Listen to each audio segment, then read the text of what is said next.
when you see a video of a robot doing something, that's it. You should always assume that it can do literally what it can see and nothing else. Today I'm sitting down with Chris Paxton and Michael Cho to talk all things robotics.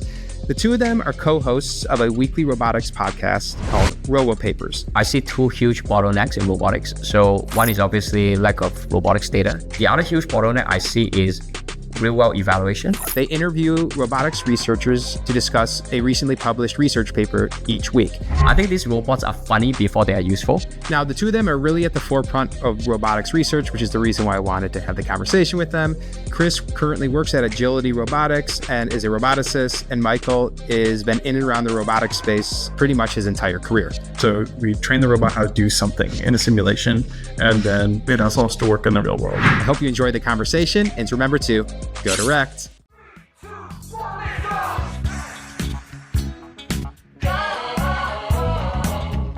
All right, we are live. Chris, Michael, how are we doing today?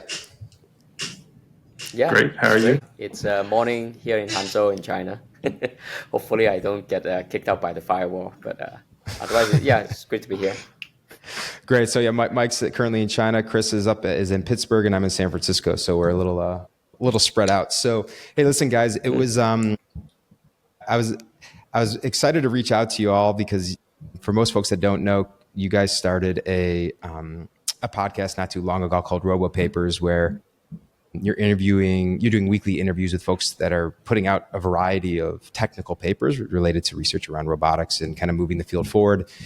And for everyone that's listening or watching, obviously you all know that if we're ever going to decentralize the real economy, the heart of that new system is decentralized production, of which the heart of that is robotics and automation. So I'm excited to, as you guys like to say, geek out with you a little bit today. Yeah. And so thanks again. So I want to start here. So where did the two of you guys meet? It's a good question. I mean, Twitter. We met at a robotics conference. That's a better answer. Yeah, that's right. But I think so. It must be. So yeah, I'm the odd one because I'm actually not a researcher. Chris is a really good researcher. I'm not even a researcher, but I've been really fascinated by this kind of like AI research for like a decade now. Literally, my hobby is for the last like 12 years, let's say, or maybe even longer. I don't know, something like 10 years. Sorry, something like 10 years. It's to read papers before I sleep. I've been doing that for something like 10 years. What happened was, like, I think back in 2016, I was in the Bay Area and I crashed this course at Stanford called CS231N, which then was taught by this one PhD student called Andre Karpathy. So I was there in the front row. I have no idea what's going on, but then I thought that he was just a phenomenal teacher. And since then, I've been reading like computer vision, mostly CV papers in the initial years, and of course, like in more recent years, like robotics paper. But that's how. And then of course, bumped into Chris and one of those robotic conference, and I think Chris is just one of those rare researchers who I don't know how Chris finds the time, but he finds the time to share, right? And which I think is very rare. And I thought, yeah, it's been a real privilege for me to do this with him. Anyway, I should stop yapping. Maybe. Yeah, it's been a lot of fun. I'm pretty sure I was thinking about it where we met. We met at ICRA in Yokohama, right? So last year in Japan. I think so. Is that right? In person? Yeah, I think that's Probably. right. I think so. Yeah. Yeah. So the year and a half, right? That was. Yeah. And ironically, also, I learned deep learning from Andrew Karpathy's lectures too. So that's like, I think that's true of basically everyone of my generation in AI. Yeah. So it's anyway. Yeah. Cool. And so, Chris, I'll start with you. So, kind of your journey in the robotics space. You were at NVIDIA and Meta for a little while, and now at Agility. Is that That's right? right. Agility. Yeah. So, I don't just kind of walk through kind of your kind of experience in the embodied AI space, Sure. kind of up to date.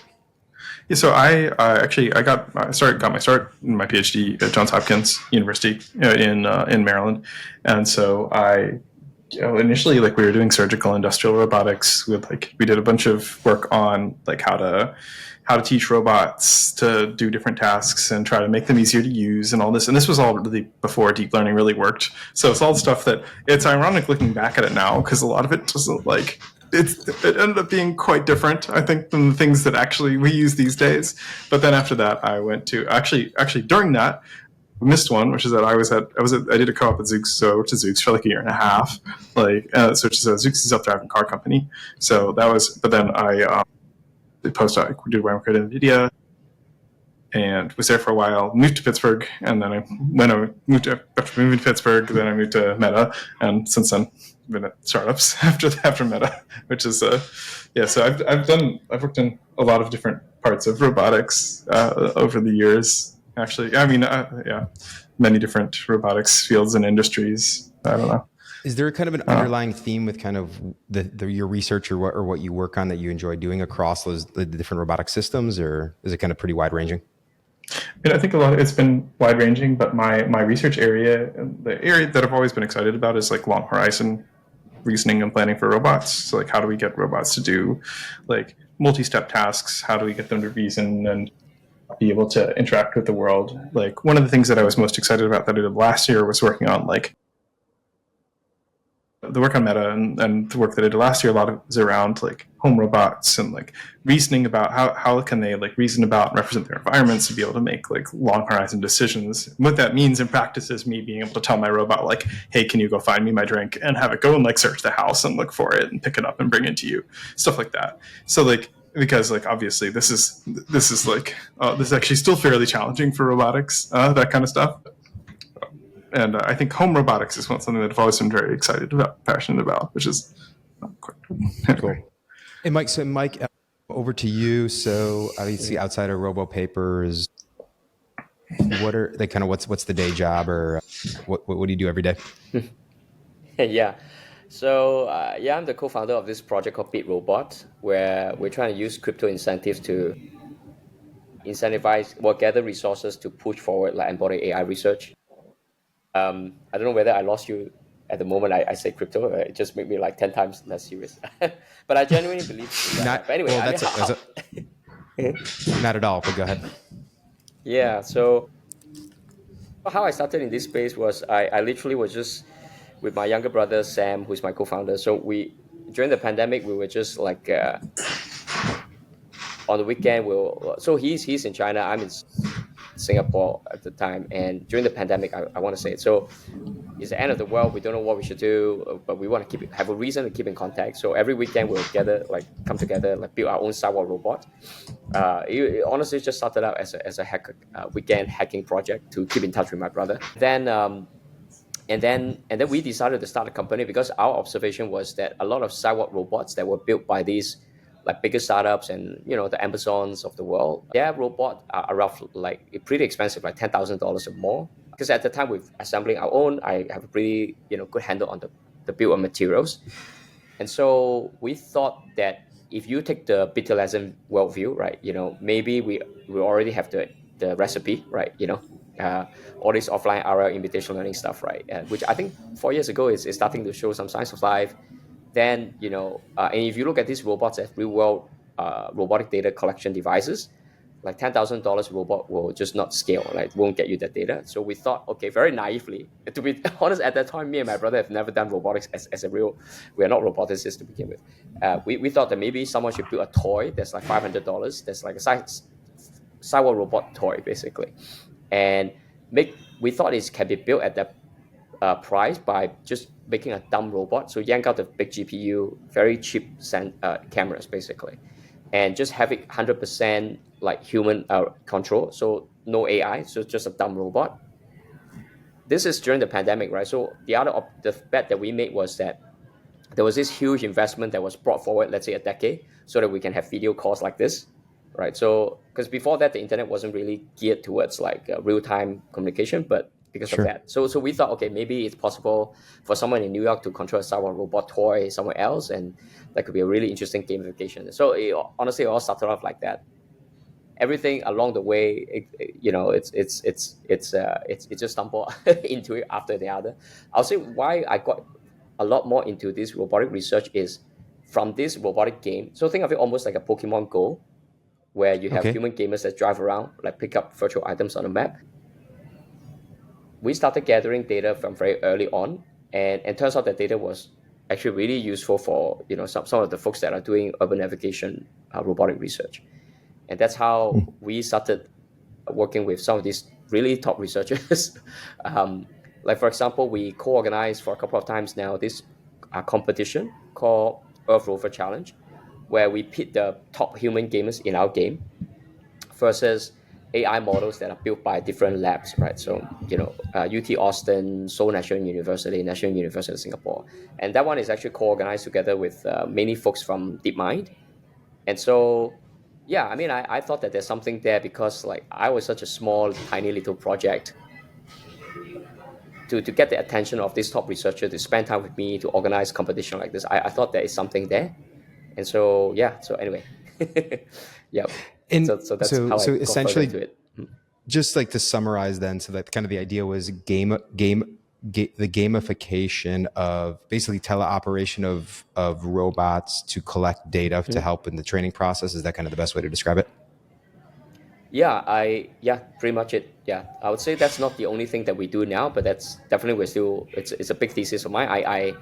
I kind of feel that we're still a long way from having robots that actually work in homes, which is what Chris' dream. It's my dream too, but I think I think it's everyone's maybe dream. because we're That's too busy okay. doing research. There's too many bottlenecks, but I think these robots are funny before they are useful.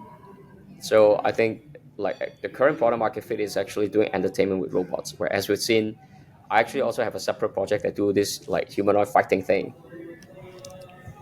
Yeah, so those couple of things that you may have seen in San Francisco, like Sure. I was kind of behind it for a number of these events. So yeah, yeah.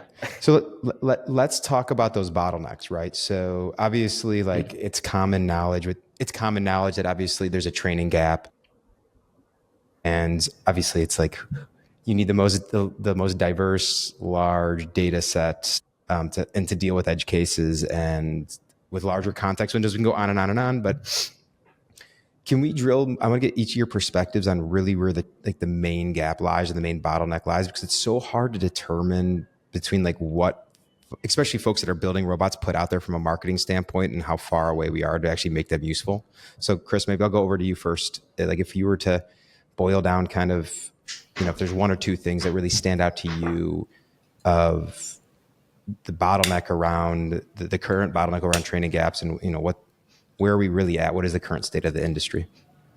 Yeah, I mean, I think that the hardest things to do are to get robots out there into the real world and make them do stuff, like, which, I mean, it's kind of circular, right? But like getting robots and deploying them and making them work reliably and robustly and survive. Just like, can you make the robot actually work for a long period of time? That's like, I mean, like that's we need data, but that's secondary to getting robots out there. I think a lot of the time, like making them work, right? Once they work, the data comes in naturally. They're always producing it, right?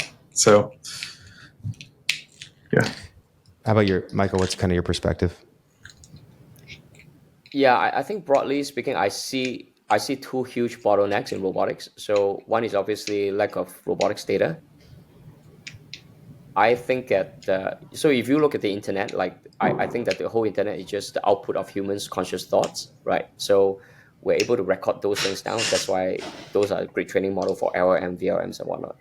But the way humans move in the physical world, like the way I move my water bottle, I can only show you, but I can't record it at, let's say, 30 hertz, the exact angle, the velocity and all that. So these action labels, because we can't record it, so that's why the data is totally missing.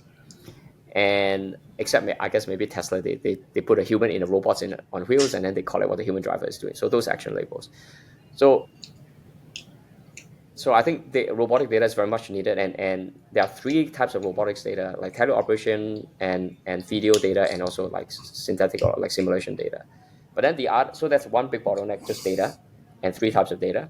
The other huge bottleneck I see is real world evaluation. So, and I think this is something that is very unique to physical AI, right? So in the digital AI realm, like let's say if DeepSeek or OpenAI, if they drop another reasoning model, typically, obviously they have a bunch of benchmarks. And if you look at all those benchmarks, right, like for example, they would let the AI do, let's say, take a Math Olympiad test. That test can be done just like that, right? So even though there's no perfect benchmarks, getting the benchmarks is never a bottleneck in the iteration cycle.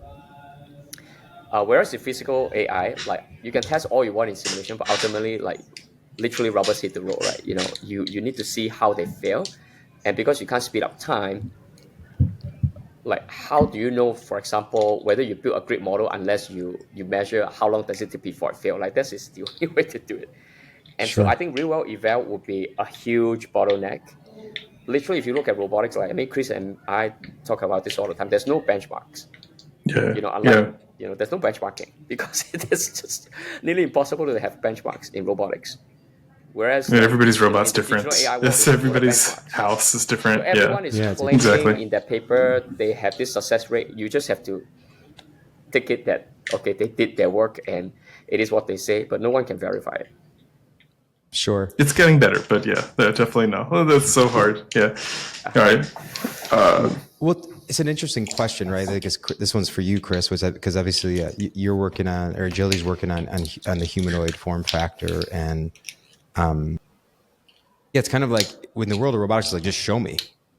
It's very different, right, than like some abstract or like benchmarking process through to benchmark LLMs. It's Yeah, like, yeah. okay, I mean, I think, yeah, right. Like the thing is that you can't just like get a good feel for how a robot works from a video, right? Because you can always get a good video. And like honestly, the other thing is that I think people have seen lots of really good robot videos for a long time because they've seen like Star Force or whatever. Like you've seen robots that can do things that they can't even do now, right? But like I think you have to be able to show robots in the real world and make them actually like see it for yourself, like to be able to see what it can do. I think a lot of videos can be misleading. Sure. Right. Yeah. So when you so this is actually, I wanted to drill into the different types of training, like methods for training. I wanted to get your perspective on it. Yeah.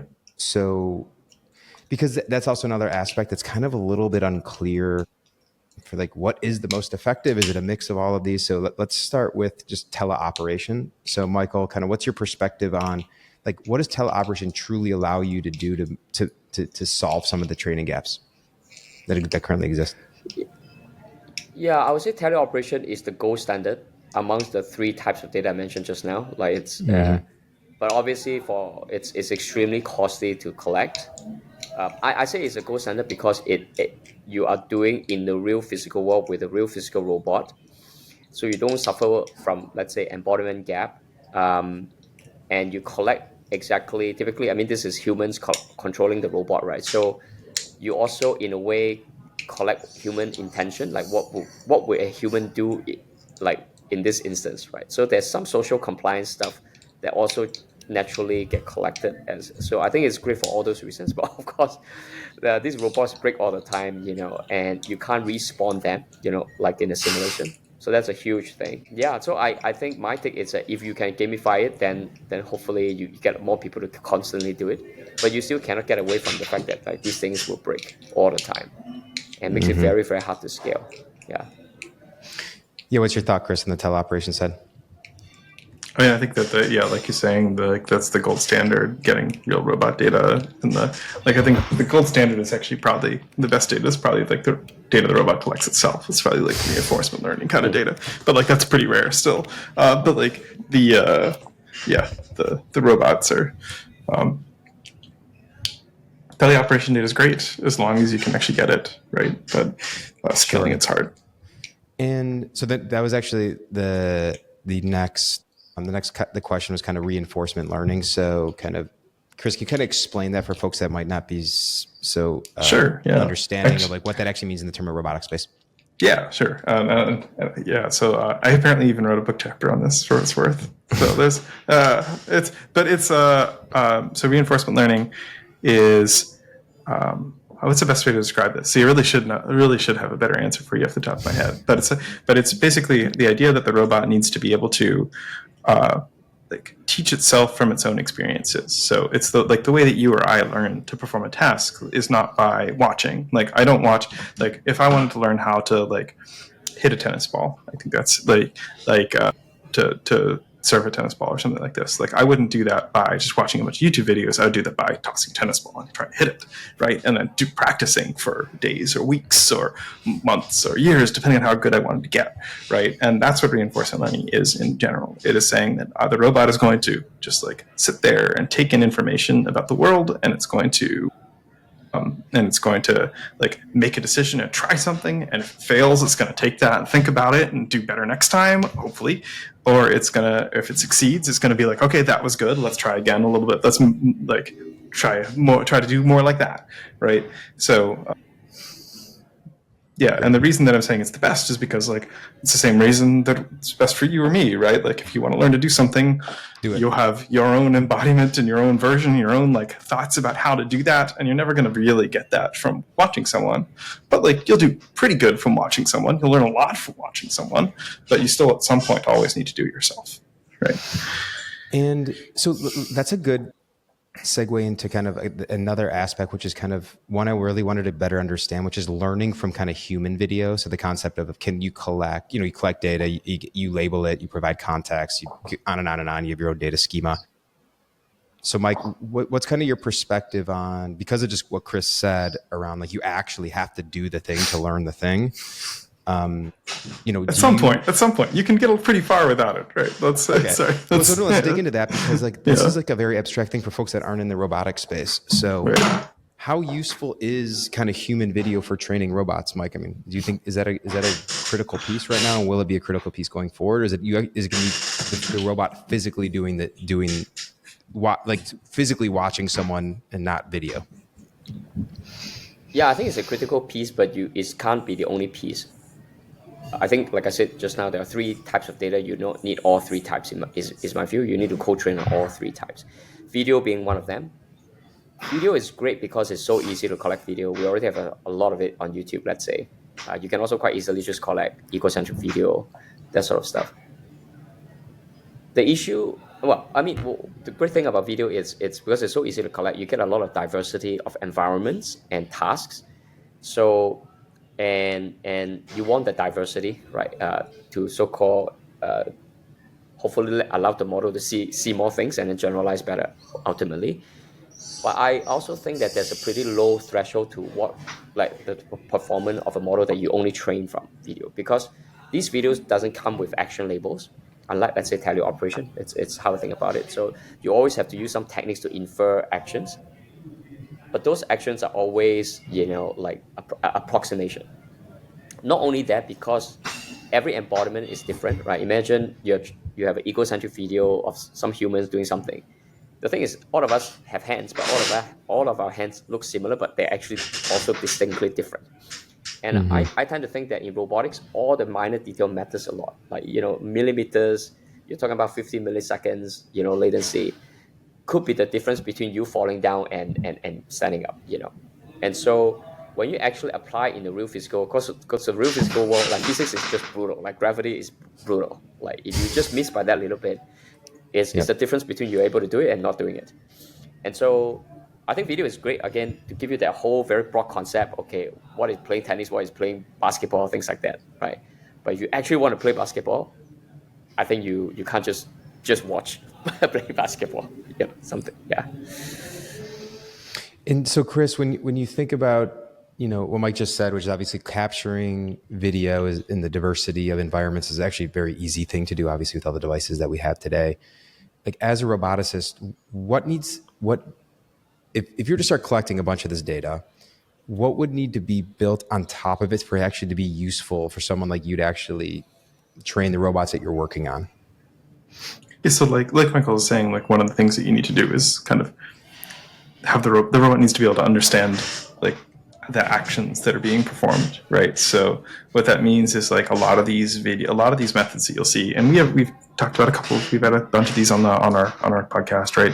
There's a few ways that you can do it. One of them is like actually like predicting like this is where the hand is in the video, and like, but obviously that's super limiting because most videos that we take like on YouTube don't have like clear videos, clear pictures of your hands and so on. So like ideally things get less structured and you can kind of throw more data into the mixture, but then you have to figure out how to actually train on all kinds of heterogeneous data and that is different missing field. It's a complicated and open research area, in my opinion, honestly. A lot of the things that you see companies doing, like Tesla, for example, is just like they actually seem to have just like a setup where you can very clearly see what the robot is doing, right? Which is not not what the robot's doing, what the human's doing, right? Both, right? Because like it needs to know what it's doing to be able to learn off of it. But like that's obviously that wouldn't be the end goal if you wanted to if you really want to like train off all of YouTube or something. Like we don't have that yet. That's not something that currently people are doing. Or usefully. So it's like a different kind of video, I think, than you're usually thinking of, and this is a real limitation. So when you say different type of video, are you talking about I'm just going to use an example, right? So let's use the example of like bartending, for instance, right? So you're talking about like a dedicated video to like slicing a lime or preparing but also a cocktail and like having very intentional data to like. Usually, yeah, that's right. But also usually, like, depending on how you're doing it, a lot of the time, that means that you need to be able to estimate where the hands are in the video, which means that it's not just a video of a bartender doing a lime. It's like a video from the bartender's point of view of their hands, like, slicing a lime or whatever, right? So, like, that means that, like, because to be able to know what the robot should do, I need to know where this finger is, right? Like, a lot of the time. Otherwise, because that's what the robot's going to have to do itself later, right? So a lot of learning from human video stuff ends up getting very complicated like this. Now, of course, that's not all of it. There's quite a lot of different ways that people have learned from human video, but yeah. Yeah, I should also just add, actually, video alone is not going to get us there also to human performance, because like you can imagine if you take an egocentric video, there's a lot of occlusion. Let's say when I pick up a box, you cannot see the rest of my big fingers because the box is covering the fingers, but I'm actually touching the box, right? So we humans take it for granted. We have very, very good touch sensors all over our body, right? Especially the fingers, tips, and all that. So actually, like, so we actually are organizing this like robotic origami competition. We announced it a couple of weeks ago. And we actually are co-organizing that competition together with some folks from the Japan Origami Association. So these are like the real human experts doing origami. So we actually invited like a grandmaster of the origami association to this robotic conference. And then next to that old man doing origami is a robot doing origami. And the robot absolutely it's very impressive, but nothing compared to the old man. But what I want to highlight though is I was like standing in front of this like grandmaster for like 10 minutes just observing what he's doing. Mm-hmm. Half the time, he's talking to people around him. He's not even looking. It's all touch. He's just, like, making his paper crane or that. So I think there's also a very big hardware thing that we just don't have good touch sensors, right? Anywhere near as good as ours. Sure. In terms of like fidelity and all that, and at the cost that makes sense. So that's also another one. And I think you're understanding a little bit how good the robot part was. Like the robot guy, I walked by this booth, obviously at this conference with like lots of top researchers, and a lot of them were saying like this is one of the coolest robot manipulation things I've seen. He's just getting blown away by the old man next door, right? So like that's just it's like I want to just be clear. It was actually very good. The robot part was very good. It was just So we take it for granted how unbelievable our hands are. Right, like just like how the dexterity and like what you can manipulate and how you can manipulate. It's pretty remarkable. All right, let's go to kind of one last one, which is sim to real or real to sim. So, Chris, maybe kind of break that down for us, what that means, and kind of your perspective on the level of use, like usability in training. Yeah, so this is actually something that I worked on for a very long time, like six plus years, I think. But so robotics. So sim to real means that we train the robot how to do something in a simulation, and then like the robot, and then it has to also work in the real world, right? So like I take the robot and I create a digital twin of the task that I want it to perform. Like if it's an industrial task or like an industrial kitting task, maybe I would just like spawn all the objects that I need to place on a table and have a copy of the robot and have it sit and then maybe I create a whole bunch, like a million of these robots in simulation, and I have them all practice picking and placing the object and into the target and whatever that, right? And I use that data, like I simulate cameras or whatever sensors that I may have access to, and then I train a neural network on that simulated data. And the sim to real part, that's the sim part. The sim to real part is then I have to set that up in such a way that I can then take that policy and use it in the real world, right? So this is the way that a lot of things work right now, particularly when it comes to like all the dancing robot videos that you see are sim to real. Like all of them are trained this way. But there's a lot of other stuff, like sim to real manipulation is a active research area. So let's go over to Robopapers. Thank you for that. So, actually, before we do that, I guess if we were to step back, when you think about all these different training methods, and obviously several folks working on a variety of both open source and their own closed source robot foundational models and multimodal models and world foundational models, whatever you want to call it. I want to get each of your perspectives on how do we ultimately solve this training gap? Like, what is the thing that we can do today to move the field forward in the most effective way, I guess, around the training gap? If there's one thing that you pick, we could do. Gosh, Mike? I think you need. Yeah, it's very hard to pick one thing because like it's very unclear which one is actually going to scale. Like all these Yeah, I mean, if it's like wave your magic wand, infinite money. Sorry, there's go ahead. Yeah, there's. I have an answer. Chris and I have talked to so many different researchers now. Different researchers have different like kind of, let's say, I don't know, like inclination or biases. Mm-hmm. Some people think Teleop is really the way. Some people are really betting on like world model. I mean, I should say something about simulation, right? So to me, simulation data, simulation have kind of two types now. You have the traditional, like simulation engine, and then you have the world model, which is the new stuff. Because the world model is in a way a simulator as well. It just behaves very, very differently and trained very differently. I think simulation is gonna. Okay, if I were to bet, I feel that simulation alone can get us 80%, 90% there. Is my guess. Okay. But because you need 99.9999%, so it's not enough. Therefore. But it can probably move us all like near to 90-something%. The issue with simulation, I don't know whether Chris, you agree with me, at least with the classical simulation engine, is that I believe, contrary to like popular belief, like we're not bottlenecked by compute. Actually, I think that in a way, its capabilities is also its curse, right? So because with a very good simulation engine, you can literally simulate anything you want, and that's a big problem because the search space or the exploration space is nearly infinite. It's too wide. And therefore, you can imagine you can use a simulation engine to, let's say, simulate a robot frying an egg. Let's say you can imagine in your head there may be an infinite way to set up that scene, that task, different lighting, different robots, different eggs, and whatnot. And so it will take a crack researchers like Chris to drastically shrink that search space into something that is tractable with the compute budget that he has. But as researchers do that, well, so they are missing a lot of actually potential edge cases that may happen in the real world that they could have simulated, but they just don't know. I mean, they would have missed out. And so I think that's a big part of it. So if I look at it that way, actually, the bottleneck towards simulation, a big bottleneck is having more people like Chris, honestly.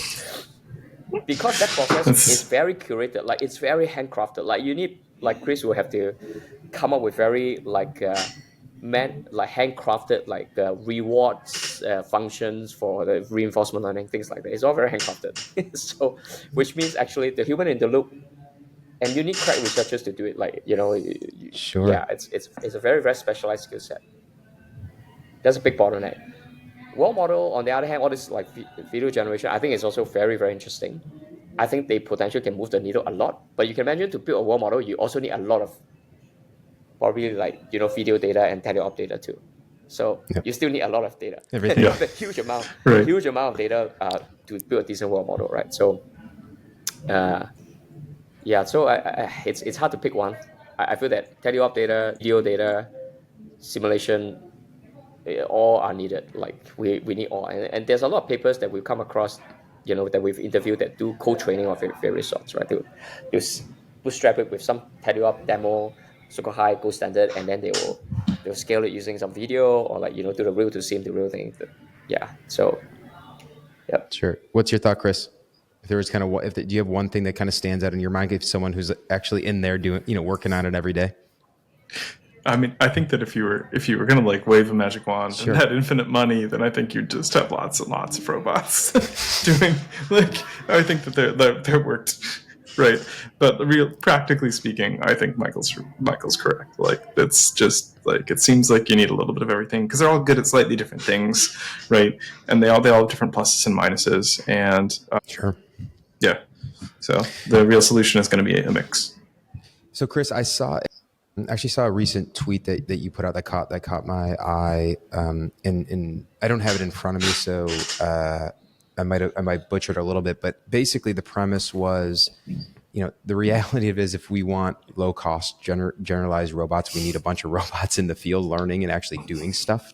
That's increasingly kind of what my opinion on a lot of this is just like it'll be solved with that. Like we have, and that's one of the things is that like the robots are so much better. Like so. I've been doing this since like in one form or another since like 2014, right? So like I've been doing robotics for a long time, and when I started, we paid like $40,000 for a UR5 industrial arm that failed like every few days, and like we had another like this really really not so great robot arm that like they'd have like hand-tuned PID controllers where one of the grad students stayed up and like slammed into the wall and broke it into a million pieces and that kind of stuff. And so this was the reality where like, and that shuts down a lab for months, like many months. Right. So that was the reality for a long time. And now it's like you can buy like a $20,000 Unitree robot from Walmart. Like it's just like the problem space, or you can 3D print one of those SO200 or what's it? Vector's robot. I forget that. The little robot. The various little robot things. Yeah, like you can 3D print. You can build these things. Like this is just we're so much closer to that world with like infinite robots everywhere. I think than we used to be. So that's it's cool. It's cool seeing it all come together. And as someone who I guess without that kind of background in robotics, and the more folks that I speak to, especially on the research side, and someone always think about like market application and how to get adoption and useful application of these different robotic systems. It's very clear that it's such an exciting time. It's very clear that there's a lot of movement and it's moving fast, but yet I'm challenged because most of the robotics companies that I see, I think the path to any type of adoptability or market adoptability is like very challenging still at this case. And so I don't know if you guys think from like a market viability standpoint that the vast majority is still not viable, or do you actually see kind of a window here where it's going to start becoming really viable with any type of scale? Well, I think it's absolutely viable if you look at it as an entertainment thing, right? So Unitree is putting up. I love it. I love he's pulling in the entertainment plug. Give it to us. No, for real. Like Jordan, yeah. I absolutely believe in it. Like if you look at Unitree is going to start shipping the R1, which is an humanoid plasticky. Yeah, sorry. I mean, Chris, you saw it too, right? In Korea. So, $6,000, $7,000, something like that. So at that price point, I imagine every bar, every disco in the country is going to have a few of these, so that patrons can, every bar is going to have their own. Like it's like having a karaoke system, maybe cheaper than a karaoke system, let's say. All these bars in Texas that have all this the pool thing, the mechanical pool. It's like that, So there people are gonna have that, and so that's honestly this is how I think we'll get to the first 100,000 humanoid. It's just bars, entertainment venue, buying a bunch of these, and then that will get some of this supply chain, more honed up. You're talking about the actuators, the batteries, and all that. And once you get to that run, you get a lot more instances of how these things may fail, right? A lot of these actuators may fail, like especially on the shoulder. So you just can't really know all this until you apply in the real world. And I think honestly, like the entertainment, everything is the first use case. It will get us there to make 100,000 unit at least. Not the application that most people are thinking about, but I do think that's realistic. Yeah. Well, I think what I like about the perspective, I actually have thought a lot about this because I just started seeing like some of these robots showing up at conferences and events and trade shows and not like robotics trade shows, just like generalized, right? And you have like the Pepsi branded humanoid and whatever it might be. I think that kind of perspective is nice because it's kind of like you take kind of the seriousness out of it and it's kind of like playful and fun versus like trying to be so overly, I don't know, just like intense about like, we need to solve general labor and we need to do this and this. And, it's just like, Well, it's good for fundraising. I mean, because that's it. I mean, multiple trillions of dollars of impact. Of course. And humanity should solve it. I mean, we need good researchers like Chris to keep going at it. They shouldn't be distracted by humanoid fighting. But in the meantime, I mean, that's one way to get a lot of robots out there, especially humanoid fighting. It's to just say this is a fun thing. It doesn't matter if it breaks. It's just for fun. And that could be. I mean, that's how actually, honestly, I believe in it because I started off again with a sidewalk robot. I didn't pitch it as something that delivers food for you. I just said this is Pokemon Go in the real world. Go out with it. It's a couple $100. Even if it breaks, no one care. It's just a toy. And turns out, guess what? The data collected are now used by all the top researchers that do this stuff, right? And so you can't do it in all robotic cases, but I think where possible, you should try to find an application that is fun for robotics. Maybe some of the data that can be used could be, I don't know. Or let's say even the humanoid, let's say, if they can't be boxing, 24/7. When they're not boxing, maybe some researchers can use those to do real world event for the serious research stuff. Because the researchers are all desperate for more robots, like what Chris said. So if there's a business model like entertainment that can, fund and justify, the manufacturing cost and deployment cost, but they're not going to be used for fun things 24/7, then maybe that, we can tap those for research purposes. Sure. Data collection. Let's move over for a few minutes to Robopapers. So, as I mentioned at the beginning of the pod, you're going to very kind of deeply technical conversations with robot researchers, and so Chris, just kind of walk us through kind of the genesis of why you guys wanted to do it, and what's your goal of doing the weekly pod. So this is actually Michael's idea, for what it's worth. So he was the genesis of it all. So I think he's the person to ask. But Michael? I think the idea is, go ahead. Well, I mean, there's a very selfish reason because I would love to talk to all these researchers and ask them questions that I don't understand. I still don't understand. The more I get to the podcast, the more I realize I don't understand. But I think it's a good thing, right? That's the only way to learn. Like, get really uncomfortable, but then just ask them. And I think it's just a great privilege for both of us to be able to talk to these researchers, ask them all these questions, and also that there's nothing like it. Like I think there's really nothing like it even now. Like it's a very small audience, because it's very technical. It's very technical, but for those people who care about this technicality and they will listen. And I think it's great. I mean, I think it's a decent combo. I don't know, Chris, how you think about it. The way I think about it is Chris obviously is a real expert. I'm like the guy who know enough to ask, but then I'm like, I feel that I can be that bridge to maybe bring it down to earth a little bit, and talk like a, because I'm really not a researcher. So I think that's a decent combo, but it's still quite technical, to be honest, and we want to keep it that way. Because if you want all the the big industry implications, there's so many like VC podcasts there. I think there are plenty of the market has plenty of that. But for something for this particular niche, I think there's literally no podcast like that. Like long conversation with the technical expert doing very, very specific research and just get them, to talk about their work. And usually they're very willing to share, and tell you very frankly what is the capabilities and more importantly what are the limitations. And sometimes you can't really just get that by reading the paper. It's you get a lot more just by them talking. Yeah, absolutely. Is there an area of research this is for, Chris, for you. Is there an area of research that the more folks that you're speaking to at Robopapers that's getting you really excited about maybe some kind of breakthroughs coming through around robotic training or anything else related to the field? I think the thing that has been most exciting lately has been reinforcement learning. But like there's a lot of interesting stuff going on. Like a lot of people are looking into how to do reasoning models for robotics and how to do long horizon reasoning for robots. Like which is like I said, that's stuff that I've always found very fascinating. So like there's I don't know, there's so much exciting stuff happening that I think there's lots of separate little things which are really cool going on. And how in that feel work that you sorry, Chris, I kind of feel that maybe you have changed your mind a little bit about like egocentric video as we do more podcasts around research around that. I know for one, Chris, it's he has his doubts. Yeah, definitely. I definitely have my doubts. I still have plenty of doubts, but it's Okay, but dig into that. I'm coming around on it. I'm definitely coming around on it. Why do you say that when you say eco? First of all, when you say ego or ecocentric? Ego. Egocentric videos. Eagle, like first person. So tell me why you said that, because that's interesting to me.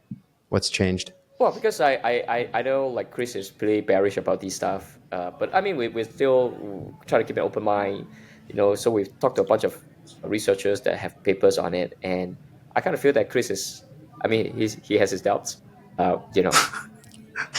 think that's the thing with experts, right? It's like that Chris, obvious. He because of his years of experience, he must have biases, right? Naturally, he must have. Right. Whereas Yeah, of I'm course. like a blank piece of paper, so I was like, okay, I have no idea. So it's as an observer, I'm just looking. And so even for Chris, I can see. Okay, I mean, I should speak on behalf of you, Chris, but this is, I think it's it forces us to open up, a little bit out, maybe previous biases. Definitely, I think it's cool to see people like there are so many different opinions that people have. Lots of cool research. I feel like I learn a ton from this. I definitely feel like the fact that I've been doing this for so long makes me like by default bearish about most things. But like once you end up going into some stuff, like mine changes. It's changed a lot, honestly, over the last year. So. Talk to me about on the egocentric data for you, either historically or why you're kind of more bearish on it. Just kind of explain why from a research standpoint. Historically, I actually talked about it earlier. Is just that it requires a lot of it requires more engineering than it looks to make it work well. Like I think that's historically been the case, but these days, like Michael was saying, there's some stuff. The things that seem to change it are that you can now, like, with modern model architectures and training, like it seems to be that you can do a little bit more code training, do a little bit less hand engineering to pull the right frames out.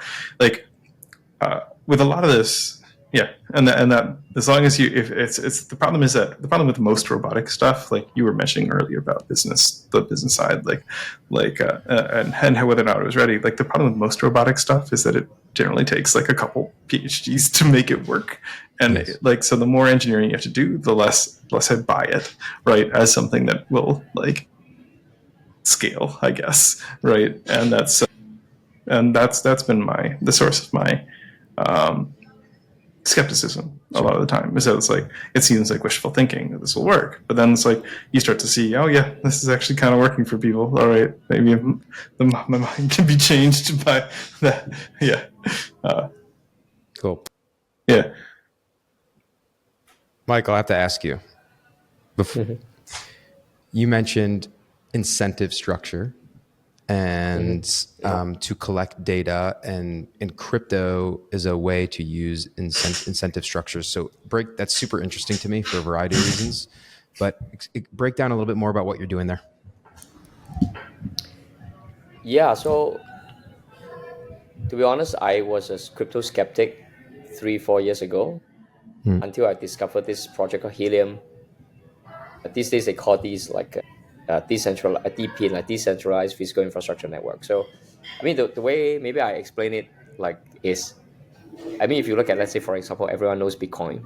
Bitcoin as a project has never raised any money, and yet it has amassed a huge amount of compute, and every year it's spent from, I read somewhere like 0.5% of global electricity bill is used to mine Bitcoin. So huge amount of resources gathered.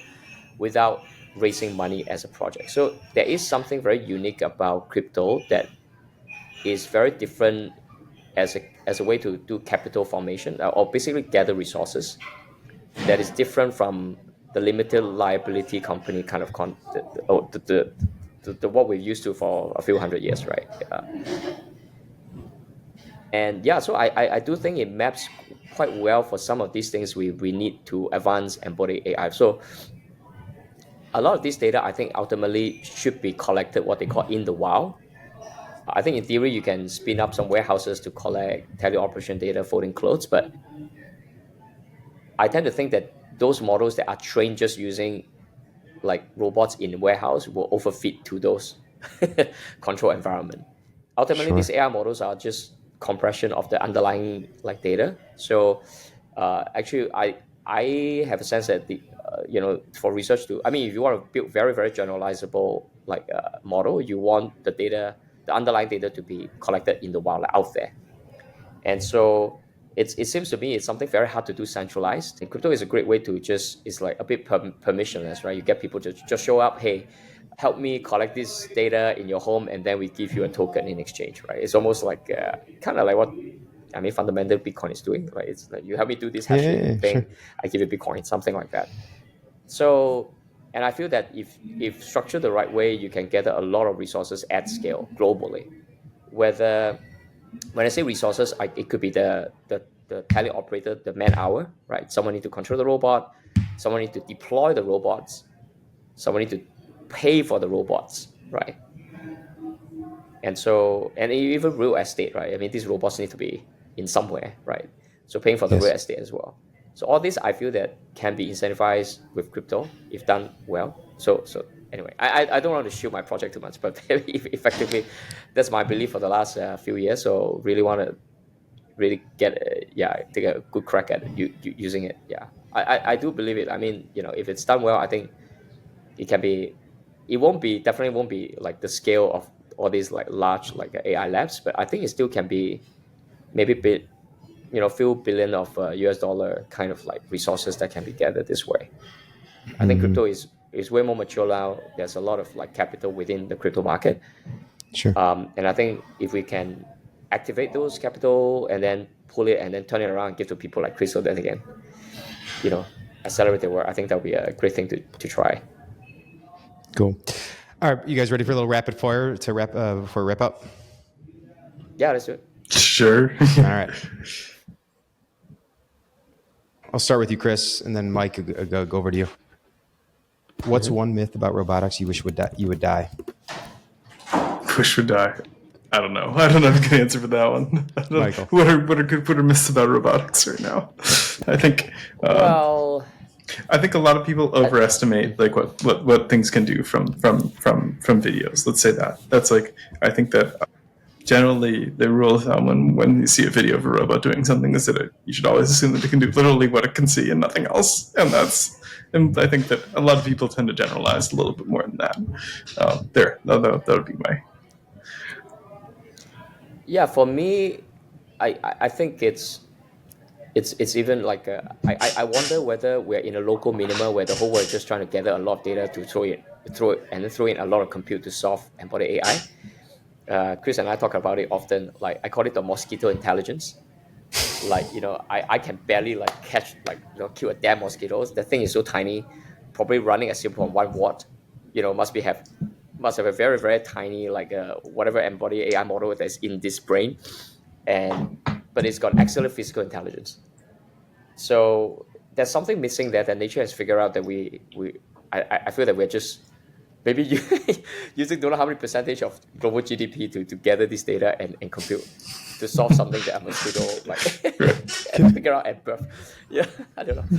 Yeah, so I don't know whether it's a myth or, but I just thought that there's something there. Yeah. What's the most overhyped narrative in? You can choose either AI or robotics today, Chris.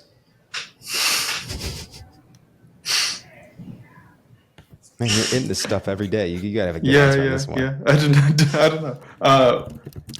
Like, I don't tend to think. I mean, I'm just very optimistic right now. I don't know. I don't think there's a lot that's super overhyped. I still think that there are, you could argue that individual companies are overhyped or something like that, which I don't necessarily know if I want to go start something. But I think that generally. No, I think that it's hard for me to think of a direction that I think there's all of it's worth investigating at least, right? Cool. I don't know, Michael. Do you have a better answer than me? That's Yeah, maybe the overhype is maybe some of the timelines that's been thrown around. Yeah.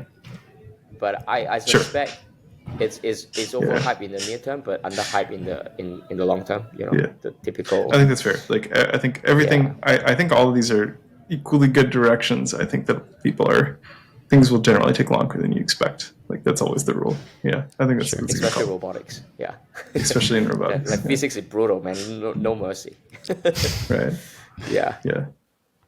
Chris, if you weren't building robots, what would you be doing? I don't know. Right now, yeah. Part of the reason that I write that I started doing this, I do a lot of writing my blog. I like writing about stuff, so that's I have a blog in addition to all this that I keep up most weeks, not all. Yeah, so that's part of the genesis of a lot of this actually. So cool. Yeah. How about you, Michael? Oh gosh, no robotics. It would be very boring, isn't it?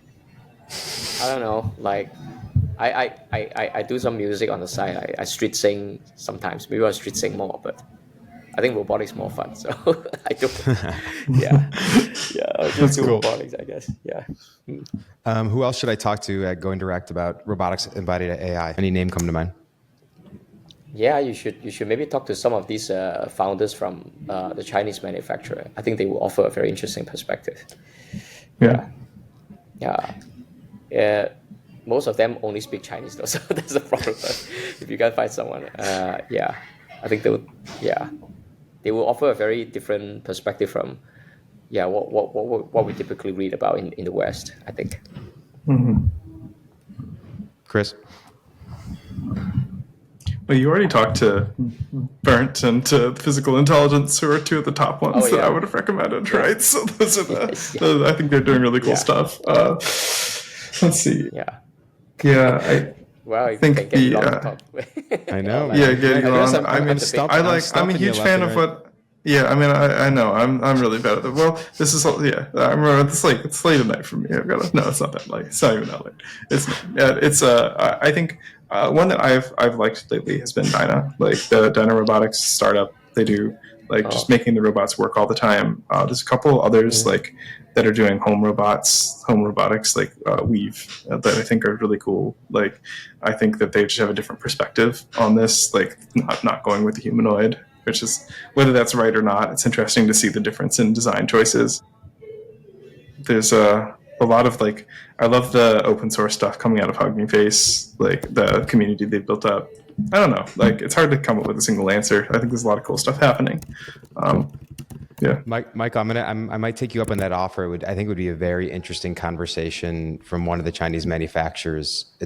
Totally. Yeah. Because I can probably link you up. Yep. Mm-hmm. Cool. How can folks reach you, Chris?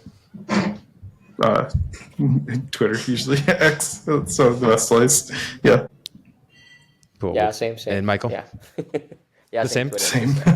Yeah, X.com, Likucho, that's me. Yeah. Just follow us on Robopapers. Actually, that's... yeah, there you go. That's right. You need to follow me. The shout out. Robopapers. Well, we'll we're tagged in every post anyway. You find it. Yeah. We'll put obviously links in the show notes. Well, listen, guys, I appreciate it. Chris, I know that is getting a little late for you, so like I said, it's okay. Thank you.